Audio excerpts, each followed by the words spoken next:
भारत के प्रधानमंत्री नरेंद्र मोदी इजराइल के पीएम बेंजामिन नेतन्याहू के बीच आयरन डोम पर डील पक्की हो गई है, जो देश की सुरक्षा में एक बड़ा कदम है।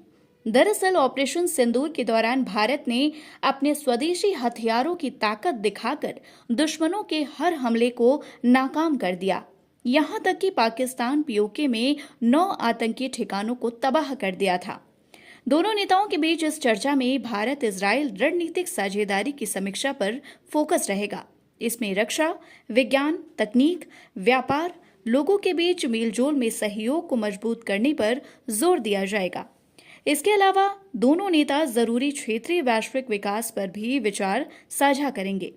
इस दौरान दोनों नेता आर्थिक, सुरक्षा, कूटनीतिक क्षेत्रों में कई एमओयू पर हस्ताक्षर करेंगे।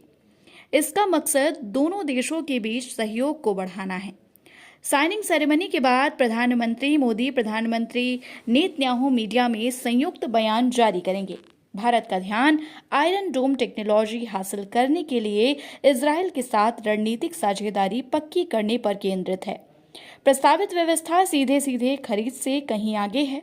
इसे भारत के स्वदेशी मिशन सुदर्शन चक्र का एक मुख्य हिस्सा माना जा रहा है। इसे प्रोजेक्ट कुशा के नाम से भी जाना जाता है। इजराइल ने मेक इन इंडिया पहल के तहत भारत को आयरन डोम टेक्नोलॉजी ट्रांसफर करने का ऑफिशियल ऑफर दिया है। इससे स्थानीय प्रोडक्शन, कम दूरी के रॉकेट, मोर्टार, ड्रोन का मुकाबला करने के लिए इजराइल किए गए multi layered air defence system में इंटीग्रेशन हो सकेगा। आयरन डोम के साथ साथ भारत इजराइल के नए iron beam laser based system में भी गहरी दिलचस्पी दिखा रहा है। इसे कम लागत वाले हवाई खतरों के खिलाफ एक cost effective light speed solution के तौर पर देखा जा रहा है।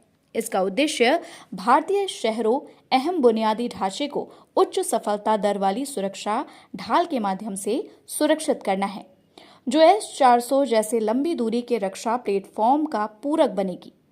व्यापक लक्ष्य 2030 तक एक अभेद्य राष्ट्रीय सुरक्षा कवच तैयार करना है। ऑपरेशन सिंदूर के दौरान भारत ने पाकिस्तान पीओके में आतंकवादी ठिकानों को तबाह करने के लिए स्वदेशी हथियारों, आधुनिक विदेशी हथियारों का इस्तेमाल किया था।